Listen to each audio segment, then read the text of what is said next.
Salam sejahtera. Topik pengajaran kita pada kali ini adalah tentang penyediaan jadual pencahayaan dan pengudaraan semula jadi bagi rumah kediaman. Jadual ini adalah sebahagian daripada informasi yang perlu disediakan dalam lukisan kerja seni bina. Perkara berkaitan pencahayaan dan pengudaraan semula jadi adalah terkandung dalam Undang-Undang Kecil Bangunan Seragam 1984. Ianya terkandung dalam Undang-Undang Kecil ke-39 iaitu Cahaya dan Pengudaraan Semula Jadi. Dalam undang-undang ini, setiap kediaman perlu dilengkapkan dengan pencahayaan semula jadi melalui tingkap yang bersaiz tidak kurang daripada 10% luas sesuatu bilik. Dan tingkap tersebut juga boleh dibuka seluas tidak kurang daripada 5% luas bilik tersebut. Ini adalah contoh jadual pencahayaan dan pengudaraan semula jadi yang perlu disediakan dalam lukisan kerja seni bina. Ruang-ruang yang terlibat adalah ruang-ruang yang berdinding seperti ruang tamu, ruang dapur, ruang tidur dan juga bilik mandi. Bagi ruang-ruang terbuka seperti anjung kereta dan balkoni, ianya perlu disenaraikan juga dalam jadual ini. Tetapi, tidak perlu dikirakan jumlah pencahayaan dan pengudaraannya. Sesi perkongsian ilmu kali ini, kita akan sediakan jadual bagi ruang tamu. Bagi pengiraan pencahayaan dan pengudaraan, hanya tingkap dan pintu sliding sahaja yang diambil kira. Lain-lain pintu adalah tidak terlibat dalam pengiraan. Mula-mula, kita akan kira pencahayaan semula jadi. Ini adalah pelan lantai ruang tamu. Kebiasaannya, lukisan kerja seni bina menggunakan unit milimeter. Namun, dalam pengiraan pencahayaan dan pengudaraan, unit meter digunakan. Oleh itu, kita perlu tukarkan unit milimeter kepada meter. Jadi, luas ruang tamu ini adalah 36 meter persegi. Pada jadual, isikan nama ruang tamu dan luas 36 meter persegi. Kita lihat semula pelan lantai ruang tamu. Adakah terdapat tingkap dan pintu sliding di sini? Tidak ada tingkap di sini. Yang ada adalah pintu-pintu sliding, iaitu 1 unit pintu sliding SD1 dan 2 unit pintu sliding SD2. Lain-lain pintu adalah tidak dikira. Sekarang kita rujuk kepada jadual pintu bagi mendapatkan perincian pintu sliding SD1 dan SD2. Mula-mula kita fokus kepada pintu sliding SD1. Keseluruhan panel pintu ini diperbuat daripada kaca. Maksudnya, cahaya boleh menembusi melalui keseluruhan luas tingkap. Jadi, luas adalah 8.1 meter persegi. Sekarang, kita lihat pula kepada pintu sliding SD2. Sama seperti pintu SD1, kesemua panel juga diperbuat daripada kaca. Luas pintu sliding SD2 adalah 2.7 meter persegi. Pintu SD2 adalah 2 unit.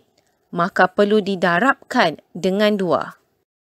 Jadi luas kedua-dua pintu sliding SD2 adalah 5.4 meter persegi. Seterusnya kita gabungkan keluasan SD1 dan SD2. Maka kita dapat jumlah keseluruhan luas adalah 13.5 meter persegi. Bagi mendapatkan peratusan, jumlah luas pintu sliding dibahagikan dengan jumlah luas ruang tamu dan didarabkan dengan 100%. Maka, jumlah peratusan pencahayaan di ruang tamu adalah 37.5%. Jumlah peratusan ini adalah melebihi syarat minimum 10% yang ditetapkan oleh undang-undang. Pada jadual, masukkan nilai yang diperolehi di kolom pencahayaan. Bukaan 13.5 meter persegi. Peratusan 37.5%. Seterusnya kita beralih pula kepada pengudaraan semula jadi.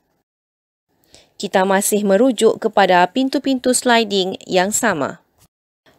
Berbeza sedikit kali ini, perhatikan simbol arah bukaan pada panel pintu. Simbol ini menjelaskan bahawa hanya panel pintu tersebut sahaja yang boleh dibuka. Inilah sahaja bahagian pintu sliding yang boleh dibuka.